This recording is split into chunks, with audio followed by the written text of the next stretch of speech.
Vous faites bien de regarder Reflet d'Afrique Télévision. Vous faites mieux de nous suivre dans la capsule des sports. Mesdames et messieurs, bonsoir et bienvenue dans cette nouvelle signature de ce mois de juillet 2021.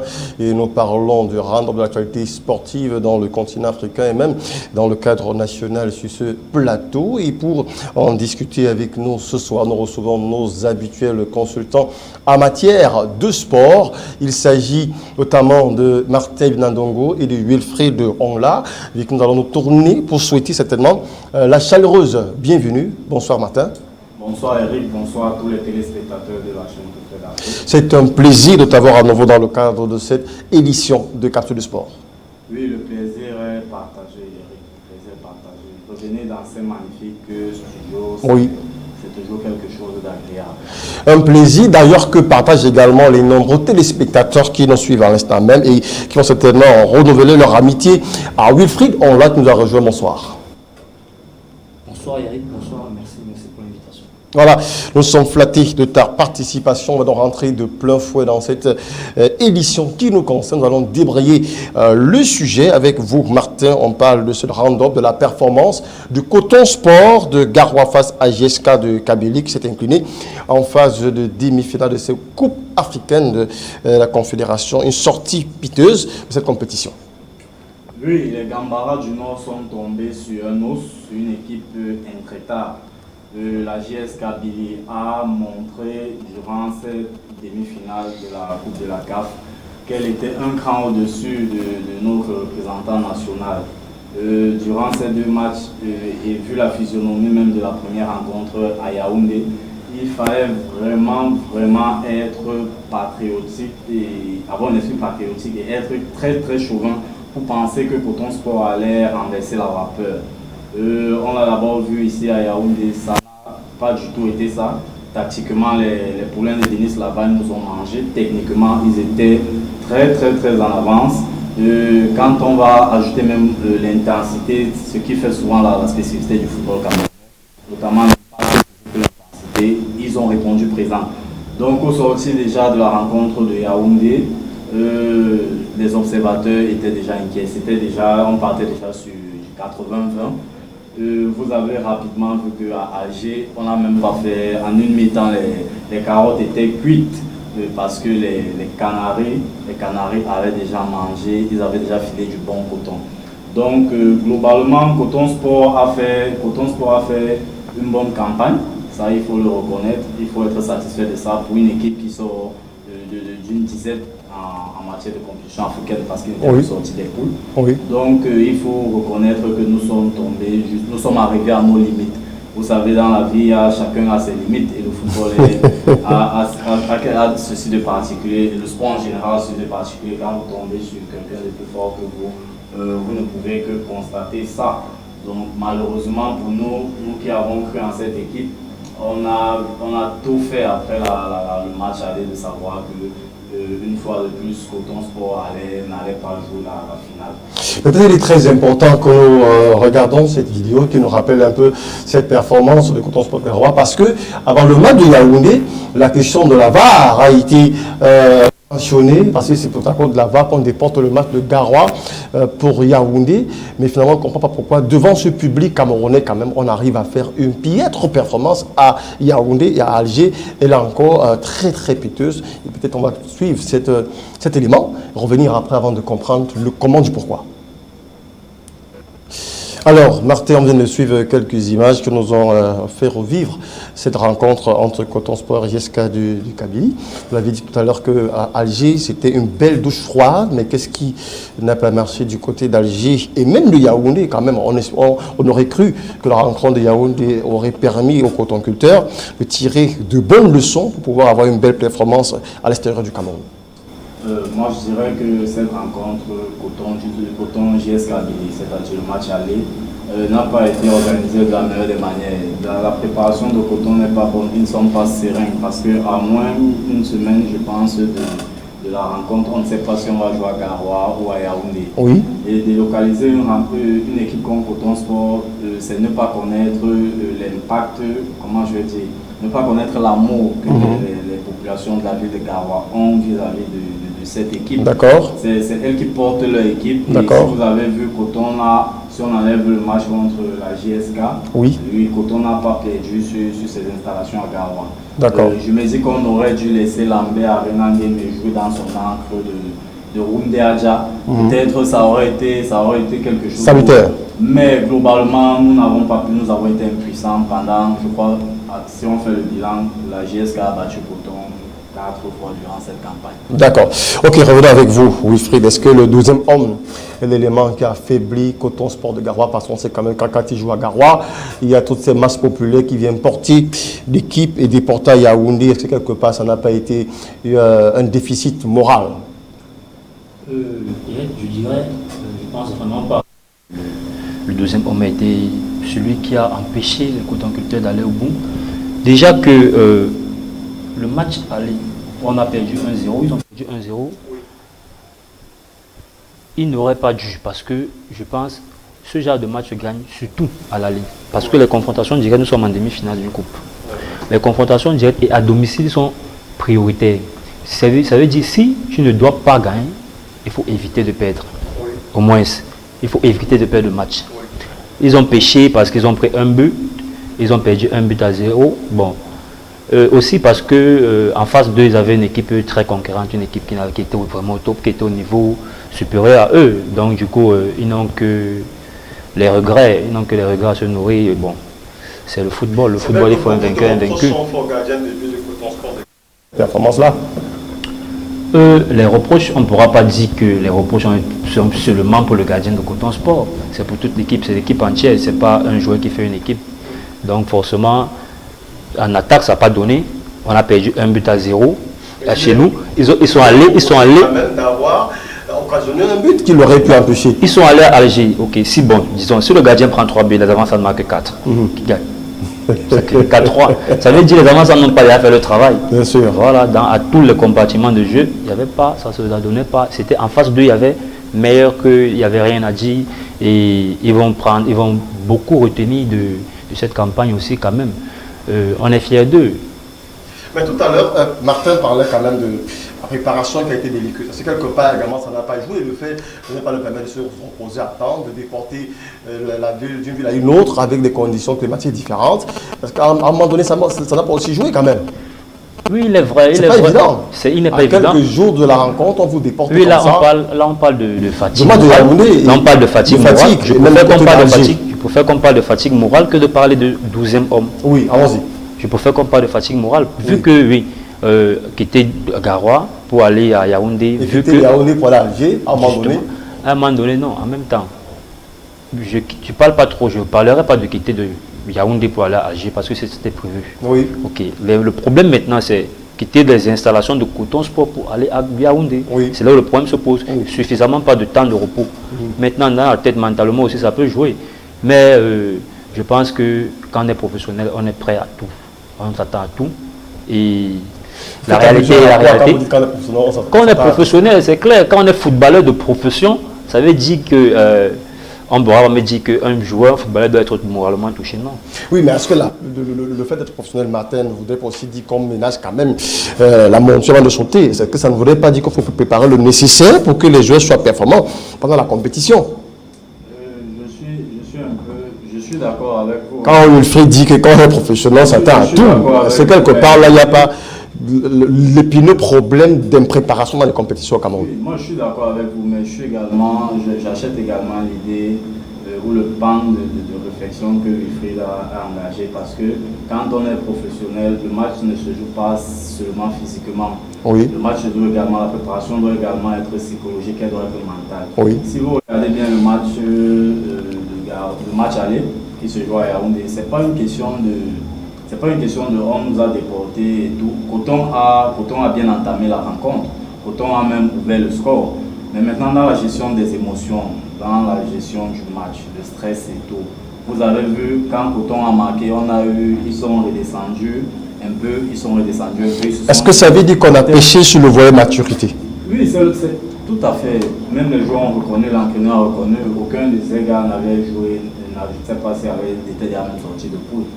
Donc toute notre équipe on s'est assis et on s'est reposé sur l'expérience de nos internationaux, notamment ceux qui ont brillé durant le CHAN. Donc la charnière centrale avec le milieu de terrain Onkine et Chuente. Si on ajoute à ça l'international burkinabé Sibir et la révélation Lambert Arena qui nous ont porté, je pense que globalement vous allez voir Coton, si on enlève, c'est sensiblement l'ossature qui a fait la force de ce Coton Sport de Garoua. Donc moi je me dis dans l'approche mentale, dans l'approche psychologique aussi du match, il faut aller un peu plus, il faut donner un peu plus à nos joueurs de première division. Quand je regarde un peu, même, je vais même jusqu'au niveau de l'entraîneur. L'entraîneur, c'est vrai, le coach Suleiman Nouri a souvent eu à conduire certaines sélections nationales, notamment les juniors dans les compétitions africaines. Mais est-ce que l'entraîneur lui-même était préparé à ça? C'est assez là parce que j'ai eu un article où il lui a fait beaucoup de reproches au match à Alger, qu'il a fait des remplacements qui ont coûté cher à Coton Sport de Garoua. Bien sûr, comment vous pouvez avoir un joueur comme, comment on appelle latéral, Youssoufa Oussaifi qui est là depuis un gaucher pied, il ne joue pas tous les matchs et maintenant quand on se rend... Il ne joue pas des deux pieds? Oui, non, Oussaifi est gaucher. Maintenant il ne joue pas depuis, on fait jouer Tabawa qui joue des deux pieds et qui ne joue pas très bien de ce pied, avec le pied gauche. Le pied gauche. Voilà, donc les centres de ce côté ne c'est pas trop ça. Mais vous allez vous rendre compte au match aller, quand on regarde la physionomie du match, Denis Lavagne a mis beaucoup de pression sur Etamen Gombe et Tabawa parce qu'eux ils jouent côté gauche. Voilà, Etamen Gombe défenseur axial gauche et Tabawa est latéral droit gauche et pourtant tous sont des droitiers, donc ça veut dire qu'ils ont des difficultés à ressortir le ballon aisément avec le pied gauche.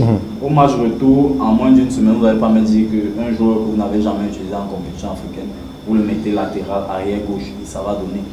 Si on regarde, il y a tellement de choses qu'on peut faire. Donc ça veut dire, Wilfried, on apprécie ici sur le fait de la connaissance.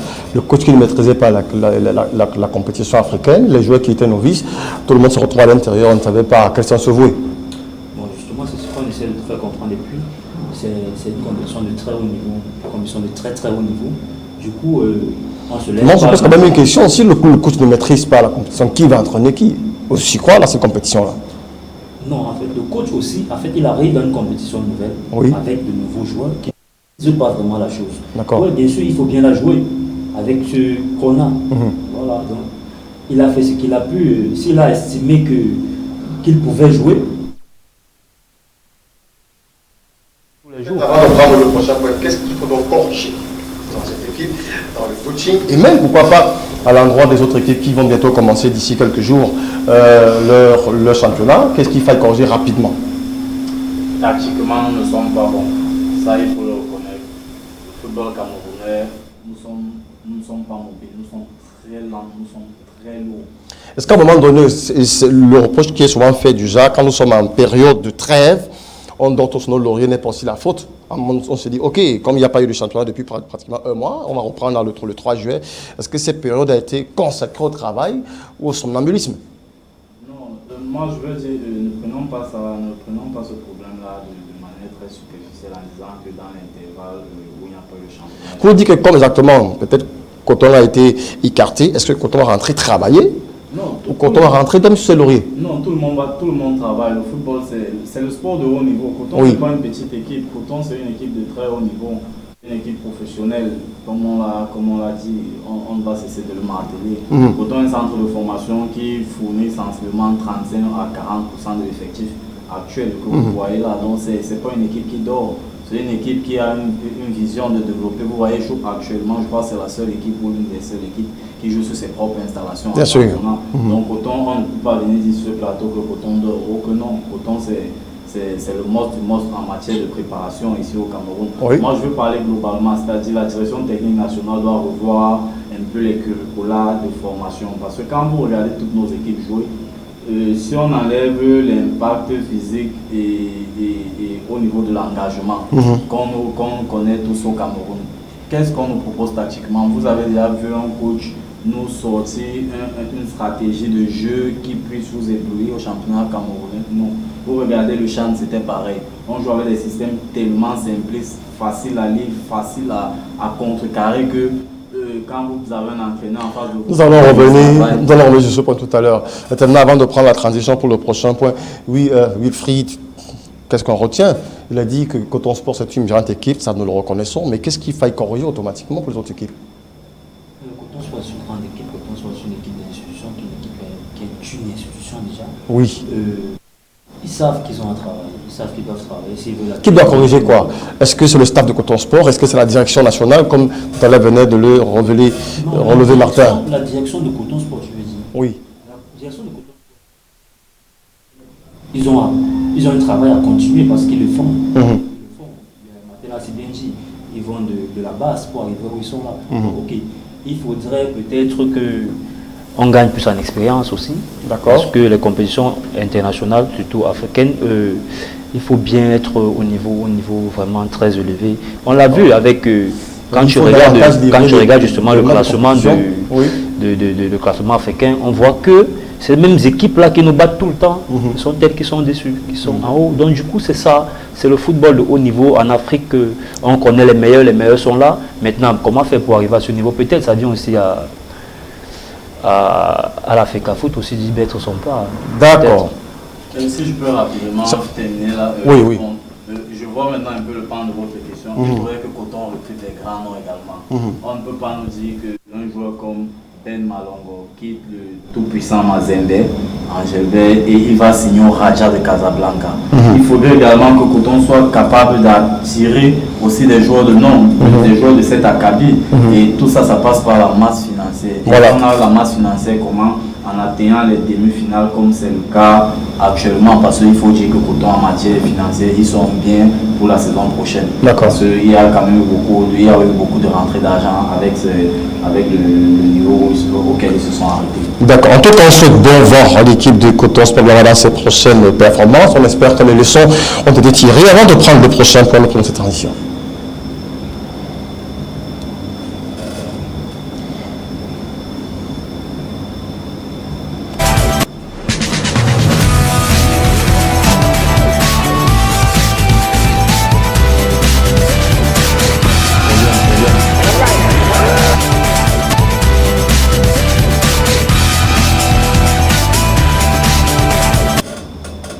Merci donc de nous suivre sur Reflet d'Afrique Télévision et bien plus encore sur la capsule de sport en cette seconde halte de cette émission. On va parler du changement à la tête de la sélection faniante senior de football au Cameroun féminine.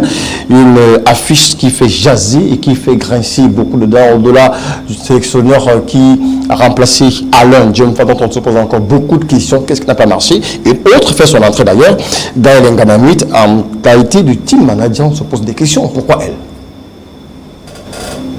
Ouais, pourquoi elle? Je pense quand même qu'en qualité de team manager, elle peut être la meilleure. Elle connaît mieux le football africain que, je pense, quiconque à son niveau-là. Elle peut apporter beaucoup, elle peut apporter un plus. Pourquoi se grincer les dents par rapport à cela? Le concours de la région aura certainement Gaël sur le petit écran et pourquoi pas le sélectionneur Gabriel Zambo. Mais Wilfried, pas Wilfried, Martin, beaucoup ont dit que Gaël n'a aucune expérience en management. C'est vrai, elle a joué avec ses coéquipières, mais pourquoi partir d'une expérience de compétition et tout de suite atterrir au poste de team manager? Quand même, c'est lourd, c'est beaucoup. Oui, c'est lourd, c'est beaucoup. Moi, je suis beaucoup estiment qu'il aurait quand même fallu avoir une petite expérience de management. Non, je ne suis pas totalement d'accord avec avoir cette expérience. Non, elle peut gérer. Ce sont des tâches qui sont relativement à sa portée pour une ancienne professionnelle de son acabit. Mais pour moi, je me dirais que la nomination de Gaël, pour moi, elle n'est pas du tout élégante. Vous, Gaël a encore toutes ses copines en sélection. En sélection Aboudji Ongene, la capitaine, elle peut caper que Gaël Nganamou. Voilà, Aboudji a commencé les sélections avant Gaël. Vous voyez que le team manager en dehors du rôle administratif et sportif, beaucoup plus sportif, il y a des moments quand vous regardez souvent les team managers, il faut hausser le ton, il faut pouvoir dire des vérités à vos joueuses, vous voyez. Moi, c'est là où il y a la question, est-ce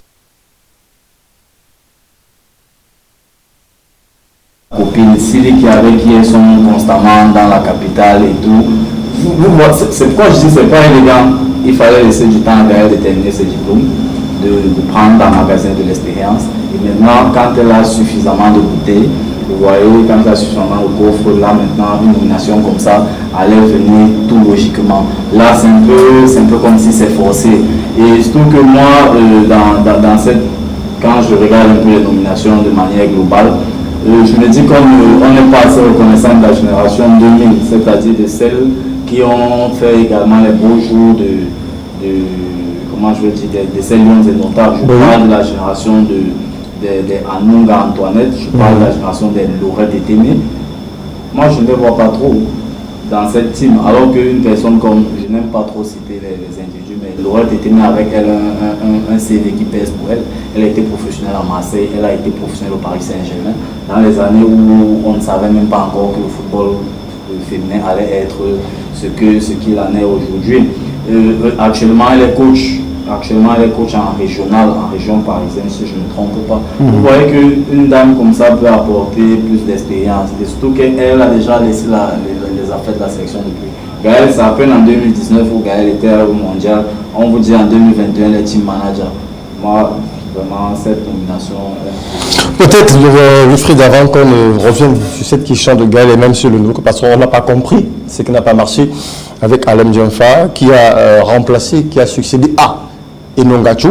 Peut-être avant qu'on revienne sur ces questions-là, il est bon qu'on essaye un peu de voir celle qui nous a habitués avec la coiffure de la crinière au lion, la jeune à l'époque, Gaël Nganami, qui s'était fait découvrir avec cette touffe de cheveux jaunes sur le crâne qui représentait cette crinière de lion. Pourquoi ne pas, et cet élément que nous parle du nouveau sélectionneur, pour que dans ce temps, on essaie de comprendre après.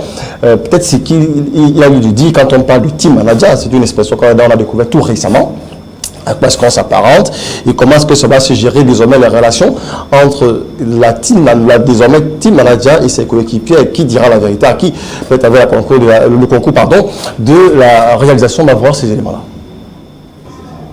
Bon, je disais que c'était la joie. Ça a été une surprise et je suis d'autant plus joyeux tout à l'heure quand j'ai été reçu par le secrétaire général et le président de la fédération. Donc, c'est une satisfaction et maintenant je mesure l'ampleur, n'est-ce pas, de la responsabilité qui est la mienne et avec tout mon staff. Nous allons nous mettre au travail. Nous savons que le challenge est énorme. Nous savons aussi que les attentes sont aussi considérables. Nous allons, n'est-ce pas, nous mettre au travail pour arriver, n'est-ce pas, au fin de nos objectifs.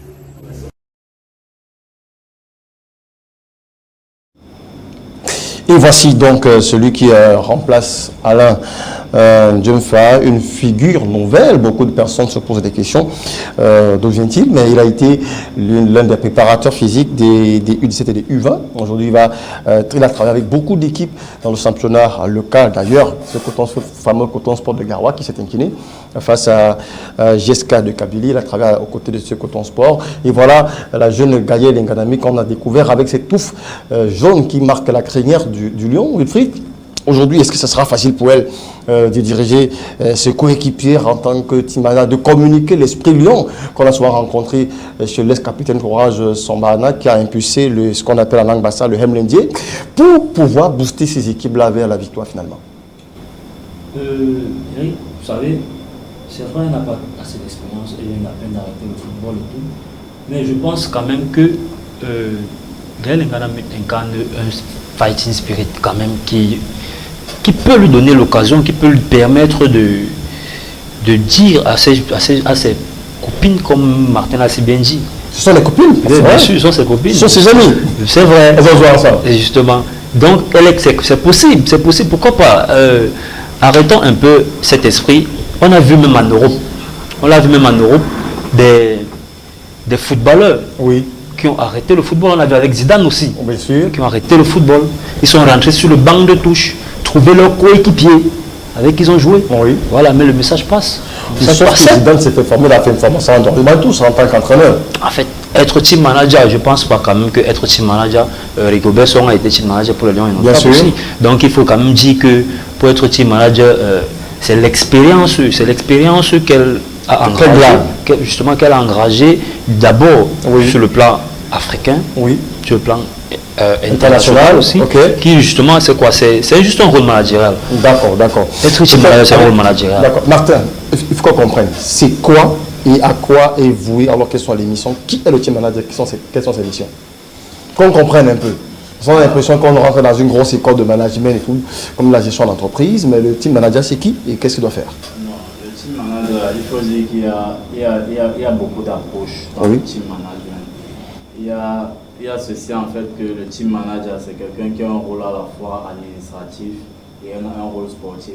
D'accord. Sur le plan administratif, par exemple, elle est beaucoup la hiérarchie, elle travaille beaucoup avec la fille. Dans le tampon entre la hiérarchie et l'équipe. Voilà, d'accord. C'est elle le tampon. Ok. Maintenant, elle est le tampon sur le plan vertical entre les joueuses, elle et maintenant la hiérarchie. Super. Maintenant, sur le plan horizontal, elle est le tampon entre les joueuses et l'encadrement technique. Et tous les autres collaborateurs, c'est-à-dire les médecins, c'est-à-dire le team presse et la sécurité également. Donc c'est lui, c'est le team manager, c'est un peu ce rôle-là. Le team manager, c'est un peu ce travailleur de l'ombre là, c'est quelqu'un sur qui la lumière n'est pas censée être jetée parce que les stars véritablement ce sont les joueurs et l'entraîneur. Vous voyez donc en prenant un gars à elle seule qui est parfaite et parmi doit se fier. Vous voyez comment Gaël Ngana après ça, il va encore s'attirer autant de lumière. Bien sûr. Voilà un peu ce qui me chagrine un peu. D'accord. Mais techniquement, Gaël va le faire. Elle peut le faire. C'est une fille qui a relevé beaucoup de challenges. Elle va forcément le faire. Mais moi, c'est au niveau des instances fédérales. Vous savez, on dit souvent on est à l'ère de la parité du genre, c'est-à-dire 50-50. Allons un peu du côté des hommes. Prenons les team managers. Vous prenez l'équipe nationale du Cameroun, qui est le team manager, Salomon Olimbe. Il a ses camarades, comment on dit au quartier. Qui joue encore. Il a ses camarades dans l'équipe. Bien sûr. Non, moi je me dis qu'il n'a joué avec personne actuellement. Vous prenez l'équipe des U23, Raymond Kalankongo. Est-ce qu'il est le camarade d'un U23? Non. Vous prenez les cadets, Anoulti Nicolas, est-ce qu'il est le petit? Vous prenez les A', Atouba et vous voyez que vous ne pouvez pas faire, comment on va dire, un job description pour des hommes et maintenant pour des femmes, ça part un peu à... Bien sûr. C'est un peu ça qui me dérange dans cette domination. Il fallait, quand vous regardez quand même le job description chez les hommes, vous sentez qu'il y a un profil, il y a certaines choses qu'on demande. Moi, je me dis qu'actuellement, on devait laisser le temps. En tout cas, on fait confiance à Gaël, on fait confiance à son expérience. On juge le maçon au pied du mur, il aura son mandat à courir et on espère qu'elle pourra bien gérer cette équipe à nos côtés du sélectionneur Gabriel Zabo. On va également marquer une autre trêve avant de revenir sur une question épineuse. Et là, certainement, elle a fait beaucoup grincer dans Martin et aussi à Wilfried. On va essayer de faire une lecture globale du bilan du football camerounais à nos jours parce que sur le classement de la CAF, nous sommes en deçà de la normale. Nous allons certainement chuter avec cette débâcle de la France qui, à la grande surprise de tout le monde, s'est incliné face à la Suisse dans cette phase finale de l'Euro 2021. On se sera attendu à une grosse fessée qu'aurait infligé la jonction ou le duo Mbappé et Benzema, mais ce n'a pas été le cas malgré la conjugaison des efforts. On ressort par la petite porte. Donc on prend cette petite transition, on revient juste après faire cette lecture.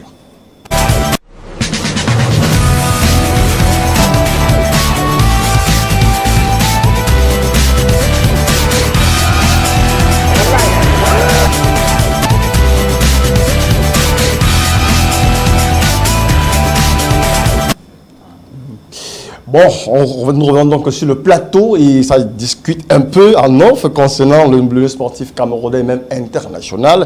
Nous allons donc taper de plein fouet sur ce bilan footballistique camerounais. Wilfried Ongla, quelle est la lecture que vous faites de manière générale? On a parcouru le Charme, on a parcouru Coton Sport de Garoua et bientôt nous amorçons les qualifications pour la CAN 2022, si vous voulez 2021. Quelle est votre lecture comme ça? Est-ce que ce football rassure? Rassuré, je dirais... Parce que sur le classement de la CAF, le Cameroun perd des places. Non, rassuré, je dirais non. Rassuré, je dirais non. Déjà que on voit ce que, bon, cette année au moins, on a quand même une lueur d'espoir avec le Coton Sport qui allait jusqu'en demi-finale de la Coupe de la CAF. Ça, c'était pas arrivé, vraiment. C'est vrai, ils échouaient toujours aux portes, mais on n'a pas toujours vécu cela. Donc du coup, on pense quand même qu'il y a une lueur d'espoir, mais avec le CHAN que nous avons Le vécu. problème qu'on a, c'est qu'on espère beaucoup. Nous voulons plus espérer, on veut rentrer dans le vécu de l'assurance. Et qu'est-ce qu'il faut faire de l'espoir à l'assurance dans la matière de sport au Cameroun? En matière de sport déjà au Cameroun, c'est un problème d'abord. C'est vrai, on va d'abord ramener ça. De technicité. On va d'abord ramener ça sur. On a trop de problèmes. On a les problèmes à la FECA Foot. Oui. Jusqu'à présent, on n'a pas toujours trouvé de comité. Un comité de nomination qui est là toujours en train de stable, Oui. justement. Voilà où les problèmes commencent pour le Cameroun. Voilà où les problèmes commencent pour le Cameroun. Le CHAN, on a vu ce qui s'est passé au CHAN. Oui. Ouais, on est arrivé là parce que tout le monde sait qu'on était chez nous. C'est pourquoi on a eu cette grâce d'arriver où nous sommes arrivés. D'accord. On n'avait pas le Donc, niveau là. il faut vraiment. d'abord résoudre ces problèmes. Déjà, il y a des problèmes à la base qu'il faut résoudre. Pour laisser les gens s'exprimer. Puis c'est clair, ça c'est une évidence. Espérons même déjà que la CAN qui sera organisée chez nous ait lieu déjà. Espérons, on espère vraiment qu'elle aura lieu. Maintenant, si elle a lieu, cette Oui. CAN, qu'est-ce qui va se passer après? Donc, elle aura lieu. Nous avons la confirmation du secrétaire général. Ok, si vous dites qu'on a la confirmation, de la CAF qui a je- dit justement que si elle aura lieu. Martin, est-ce que le football, quand vous le voyez de manière générale au Cameroun, ils vont rassurer? Il ne peut pas me rassurer le football que nous voyons. Sont nous perdons des places quand même sur le classement de la CAF. Le Cameroun, c'est une question vraiment. Tellement j'ai des choses à dire que j'en perds même mon verre. Le football, Toute la au Cameroun, quintessence. le football au Cameroun est géré de manière kafkaïenne. Et quand on va arrêter cette mauvaise gestion, quand on va décider, parce que là il faut également la volonté, je me dirais même politique, décider d'arrêter ces combats-là qui ne nous avancent pas comme il faut dire. Oui. Il y a trop de combats. Est-ce que la solution, ce ne sera pas ce que l'éminent, l'ambassadeur itinérant avait dit à l'époque, Albert Gemila, que laisser le football aux footballeurs, ce ne sera pas ça la réponse? À un moment donné, je crois qu'on va aller vers ça parce qu'il y a trop de personnes Dimension. autour du football qui n'aident pas le football. Ok. Les gens sont dans le football pour travailler pour leurs intérêts et non pour travailler pour les footballeurs. D'accord. Quand on va avoir maintenant, quand on va changer de paradigme, c'est-à-dire mettre le footballeur Au centre de tous les intérêts. préoccupation, D'accord. vous allez vous rendre compte que les choses vont aller d'elles-mêmes. Je prends un exemple. Regardez, Quelques secondes. regardez depuis que le championnat a arrêté. Les gens ont un peu pensé à comment les joueurs des Pour se sentir. et les tours se comportent actuellement dans les quartiers. Du tout. Voilà, une bonne question, une très bonne préoccupation d'ailleurs qui jette une interrogation dans les consciences de ceux qui sont censés manager le football du Cameroun. On va ressortir cette main par cette virgule qui n'a pas échappé à monsieur tout le monde, cette grosse débâcle de l'équipe de France dans le cadre de cette sortie de l'Euro 2021. Un certain France-Suisse, une grosse surprise, parti pour faire une bonne performance. Wilfried m'a ressorti la queue dans les jambes. Déjà la queue dans les jambes, vous faites bien de le dire, parce que là vraiment, la France était l'un des favoris de cette compétition. Ça nous tous nous le savons. S'il y avait 3 favoris, je mettrais la France, pas seulement mon avis, l'avis de plusieurs d'entre nous, mettrait la France en avant. Même José Mourinho l'a si bien dit. Son favori pour cette compétition, bien que le Portugal était dans la même poule, Bien sûr. son favori pour cette compétition, c'est la France. La France maintenant a déjoué tous les pronostics justement parce que peut-être par manque de chance, parce que je ne pourrais pas parler de malchance, parce que n'existe pas la malchance. Je parlerais plutôt de manque de chance, peut-être c'était ça le problème. Vu qu'ils ont été menés 1-0 à la mi-temps. Bien sûr. 1-0 à la mi-temps, ils ont quand même pu remonter, mener jusqu'à 3-1. À un moment donné, mener jusqu'à 3-1 et prendre 2 buts à la fin du match. Sincèrement, là, c'est le football est cruel, c'est vrai. Si la France avait un peu plus de chance, sincèrement, il devrait passer le tout. Mais bon, c'est le football, il faut un gagnant, il faut un vaincu. Ça arrive, ils ont pas eu la chance. Ouais, c'est vrai. Bon, maintenant, on va critiquer, on va dire tout ce qu'on dit, on tirer sur les joueurs, on tirer sur Kylian Mbappé qui a fait 1 euro. C'est vrai, sans marquer de but. C'est dommage, mais bon. Il n'a pas marqué de but, mais il a été impliqué quasiment sur tous les buts de la France. Sans l'oublier. En tout cas, sans l'oublier vraiment. Martin, qu'est-ce qui n'a pas marché? On a vu les joueurs français demander pardon. On a lu les circulaires de Kylian Mbappé qui se repent, qui pleure amèrement. On a vu un Benzema qui a jubilé une seconde avant, la seconde d'après, qui s'en mord les doigts. Qu'est-ce qui n'a pas tourné rond? L'arrogance. Moi, je dirais que cette équipe de France a été arrogante. Depuis, lors de la préparation déjà, ils nous annonçaient une attaque de feu avec l'arrêté de Benzema. Vous avez vu comment c'était difficile pour que la France marque. L'arrogance également au niveau de l'entraîneur, parce qu'en 4 matchs, Didier Deschamps a servi 4 compositions, 4 schémas tactiques. Je ne sais pas ce qu'il voulait. Il faut dire d'ailleurs que le président de la Fédération française de football a convoqué le sélectionneur français, juste après ces rencontres-là. Il devait avoir un échange pour comprendre ce qui n'a pas marché. Bien sûr, vous ne pouvez pas me dire que dans une rencontre de 8e de finale, vous mettez un Adrien Rabiot, piston gauche, Adrien Rabiot qui a joué toute sa carrière au milieu de terrain, vous mettez piston gauche. Or, vous avez la doublée de Parra, Léon Dubois, qu'on sait et joue avec des 2 pieds et ambidestre, qui peut vous dépanner à ce poste. Vous faites jouer Clément Langlais, qui n'a jamais joué durant toute la saison au Barça, qui n'a même pas fait un bon match et qui n'a jamais joué dans un système à 3 défenses. Quand vous regardez un peu tout ça, vous dites que mais les Français, ils étaient un peu trop sûrs et le football n'aime pas ça. Est-ce que ça veut dire que le football a sanctionné au niveau de la prétention? Parce qu'on a été distrait par la prétention. Le karma parce que si vous voyez le dribble que tente Pogba à 3-1, ce dribble il ne doit jamais faire le but de l'égalisation. Il faut pointer du doigt. C'est quelqu'un qui a fait une très bonne rose, le meilleur joueur français, mais à 3-2 Pogba, tu n'as pas le droit de faire ce dribble, de tenter ce dribble. Et vous avez vu, la sanction était immédiate. La France n'a pas joué avec le cœur, la France n'a pas joué avec les qualités. On avait les émotions. Voilà, la France n'a pas mis les émotions, elle n'était pas agressive, elle n'était pas compacte. La France, ils se sont dit, ok, c'est la Suisse, on a l'habitude de les bourser et tout, avec nos attaques de feu et tout. Donc, bref, la France a péché. Elle a péché.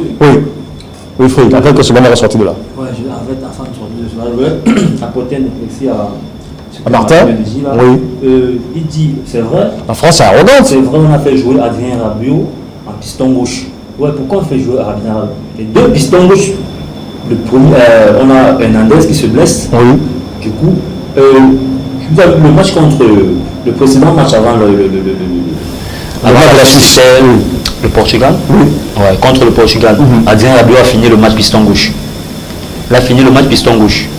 Il a fait une très belle rentrée. Du coup, ça se travaille aux entraînements. C'est vrai que la France n'a pas trouvé le bon rythme, tout simplement parce que on a changé beaucoup de choses. Le système de jeu de dessin était simple. Avant, il jouait en 4-3-3 avec Olivier Giroud en pointe. C'était terminé. Voilà, ça ne changeait rien, ça ne changeait jamais. Maintenant, cette année, en fait, on a apporté beaucoup de changements. En venant avec Benzema. C'est pas aussi ça qui a permis à la France de ne pas être stable de péché. Comment essayer plusieurs schémas dans une seule rencontre? Ça, maintenant, on ne peut pas en vouloir à Deschamps. Pourquoi? Parce que Deschamps, à plusieurs reprises, tout le monde s'est plaint pourquoi Benzema ne faisait pas partie de cette équipe. D'accord. Tout le monde s'est plaint. Maintenant, si vous me dites que Benzema est là et on joue avec le même système de jeu avec Giroud, c'est pas possible. D'accord. Benzema et Giroud n'ont pas le même système. Ma question est simple. Pourquoi il nous fait un 3-5 ou un 3-5? C'était 3-4-1-2 parce que vous n'avez même pas compris. Le match d'avant, il finit en 4-4-2. Contre le Portugal, il se rend compte que l'équilibre de l'équipe et tout, il faut faire jouer 4, une défense à 3. Un match 3 jours plus tard, ils font une défense à 3 avec un Anglais qui n'a aucune minute à l'Euro, qui n'a jamais joué. Vous vous rendez compte des champs, je l'ai dit, ils ont payé le prix, le karma footballistique existe. Et c'est tombé sur l'une des personnes qui a le plus gueulé avant le et qui a voulu des responsabilités. Ça, c'est le karma. Je le dis, c'est le karma. Il y a des choses qu'on ne fait pas, surtout quand on est parmi les plus petits. C'est vrai, il est le plus petit, mais il est le plus talentueux. C'est bien sûr, il a quand même. Il faut apprendre. Il faut apprendre, il faut de l'humilité. D'accord. On peut pas avoir Griezmann, Benzema, Pogba, et vous voulez prendre les garçons dans cette équipe. Non, le karma footballistique a parlé pour le cas de la France. La France n'est pas la seule, il y a d'autres grandes nations. Bien sûr, on a vu le Portugal se mettre le doigt avec Ronaldo qui était parti pour favori, mais il est sorti également tout doucement, et puis ça a été très compliqué pour lui de voir ça comme ça. Oui, très compliqué, mais notamment justement c'était aussi, c'est vrai que le Portugal parvient déjà à sortir de cette poule. Après un match, 2 matchs contre le deuxième match du Portugal, on se rend quand même compte que le Portugal peut apporter quelque chose de plus dans cette Euro. Oui. Arrivé en 8e de finale, bon, le football a ses réalités aussi en même temps. Lesquels? Parce que tout à l'heure, Martin parlait du karma, de la sanction qui est tombée sur la France à cause de la prétention, du manque d'humilité. Je pense pas que le football, c'est une histoire de karma. Je pense plutôt que. C'est quelque part quand même, ne peut pas juger la prétention. Vous venez avec vos ailes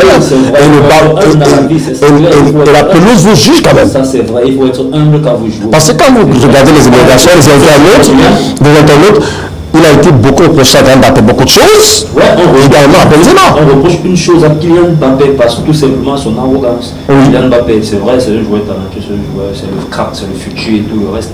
Mais c'est un joueur qui est un peu audacieux. Mais c'est quelque part souvent.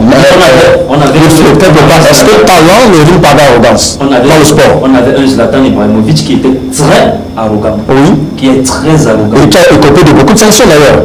Au sein du PSG. Mais sur le stade, sur le terrain, il a toujours prouvé qu'il est meilleur.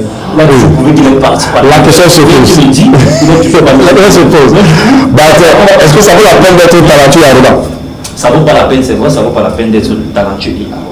Il faut une dose de confiance parfois. D'accord. On l'a vu avec notre petit national, vous le préfet de tous les noms, mais il faut ça. Et quand vous connaissez le talent et ce que vous avez dans les jambes, il faut un moment, il faut le faire sortir. D'accord.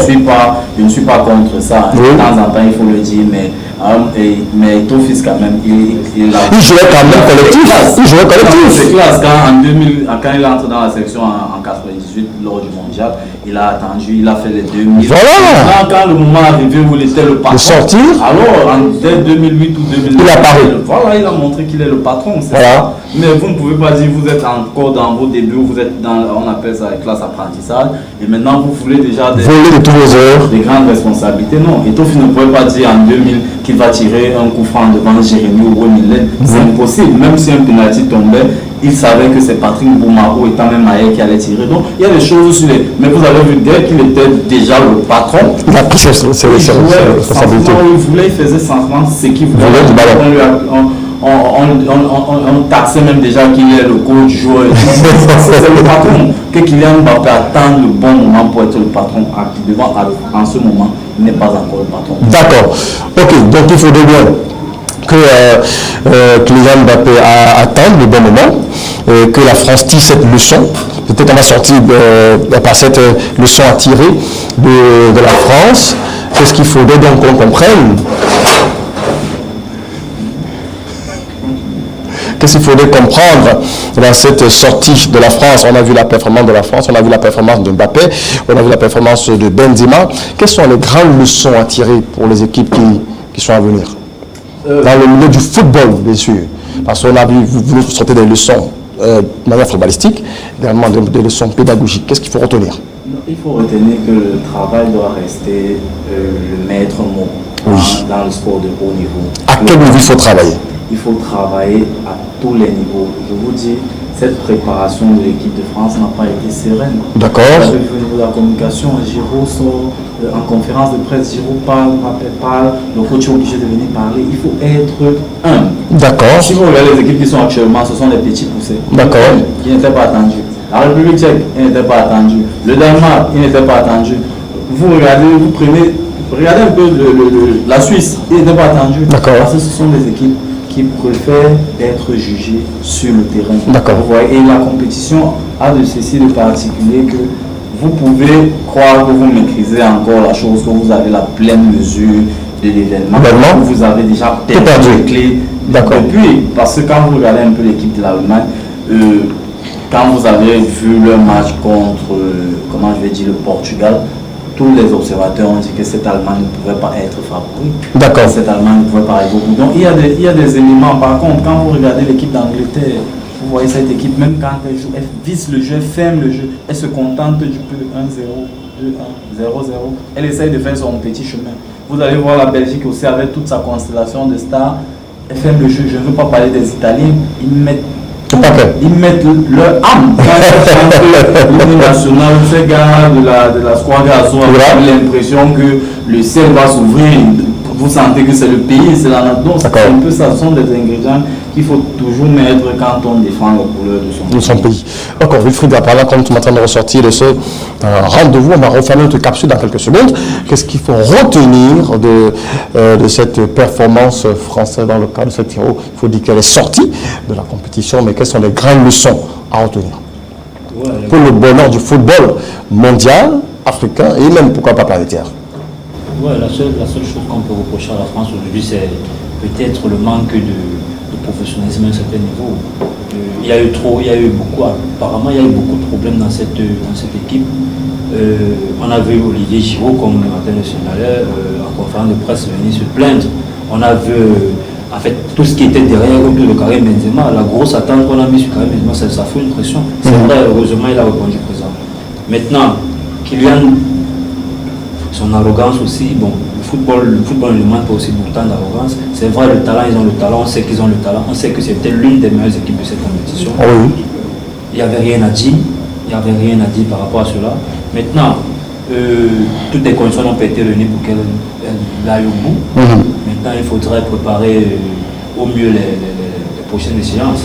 On pense quand même que l'équipe de France, pour une bonne période, aura quand même les meilleurs représentants dans le monde. Alors, En tout cas, avec sa génération, Une génération montante, ils ont encore moins de 4 ou 5 ans. d'accord. En tout cas, merci beaucoup Fritz avec cette note, sur ces paroles-là qu'on a refermé avec vous ce rendez-vous de Capsule de Sport. Merci Eric, merci pour l'invitation et c'est un plaisir. Vous nous revenez déjà certainement très bientôt. Merci beaucoup de nous renouveler votre amitié. Et merci également, Martin, pour votre lecture dans le cadre de cette sortie d'entame de mois de juillet. Une lecture froide des performances du football local, national ainsi que international. C'est moi qui vous remercie Eric pour l'invitation. Moi, chaque fois que j'aurai l'opportunité d'être appelé, je vais répondre présent. En tout cas, nous vous souhaitons d'être ensemble comme ces sportifs pour que vous puissiez être là à notre prochain rendez-vous pour décapsuler la capsule de sport sur Reflet d'Afrique Télévision. Mesdames et messieurs, merci de votre aimable attention. Surtout, ne décrochez aucunement parce que les programmes s'enchaînent de belle manière en cet entame de mois de juillet sur votre télévision préférée, Reflet d'Afrique Télévision. C'était la capsule de sport. Bien le bonsoir à vous.